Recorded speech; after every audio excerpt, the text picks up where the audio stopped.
Salut Lily. Salut Juju. Qu'est-ce que tu fais? Tu pars? Oui, en plus j'ai pensé à tout. Crème solaire, anti-moustique et mon passeport. Mais tu vas où? J'ai lu sur internet qu'ils ont découvert un nouveau continent. Ça se trouve dans l'océan Pacifique. Ils appellent ça le 7e continent. Si je suis une des premières à y aller, je pourrais donner mon nom à une plage. Et ça s'appellerait la plage de Lily. C'est quoi cette histoire? C'est une île énorme qui s'est créée avec des déchets en plastique. Imagine une belle plage en pneus. Et quand tu tombes, bah tu rebondis. Ouais, on va demander à Patrick Dexon si c'est vrai. Bonjour. Il est explorateur des océans. C'est lors de ma traversée de l'Atlantique à l'Arabe, j'ai pu m'apercevoir qu'il y avait énormément d'objets plastiques qui flottaient à la surface. Après enquête, j'ai découvert qu'il y avait apparemment un continent de déchets entre Hawaï et Los Angeles, qu'on appelle aussi Vortex.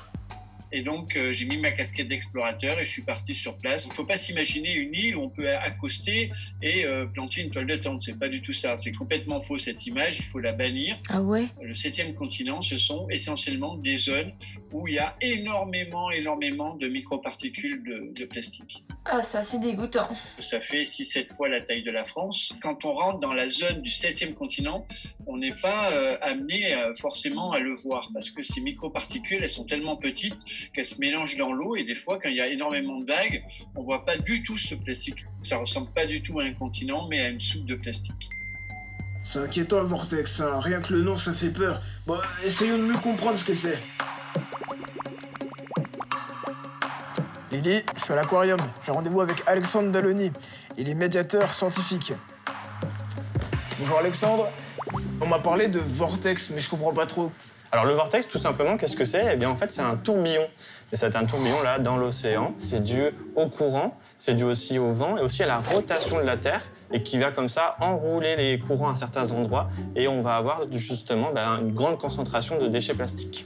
Combien de tonnes de déchets se retrouvent dans les océans? Entre 8 et 10 millions de tonnes de plastique, de déchets plastiques qu'on retrouve chaque année dans les océans. Donc par exemple, je fais tomber ma bouteille à côté de la poubelle, comment elle se retrouve dans le Pacifique? Si on ne fait pas attention et si on a des déchets qui tombent par terre, on peut retrouver après ces déchets dans les fleuves et les rivières.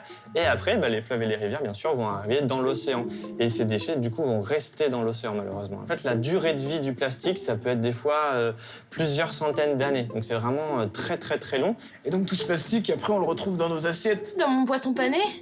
Et malheureusement, oui, c'est vrai. C'est vrai que ces petits morceaux de plastique, eh bien, quand ils sont dans l'océan, ils vont se confondre avec le plancton. C'est ce que les poissons vont manger. Qu'est-ce qu'on peut faire? Il y a déjà des petits gestes faciles. Hein. Déjà, il faut bien recycler. Puis après, nettoyer les océans, oui, peut-être aussi, c'est une solution. Il y a des associations, des ONG qui travaillent et qui vont partir avec des bateaux pour essayer de récupérer le plus possible de plastique pour les recycler.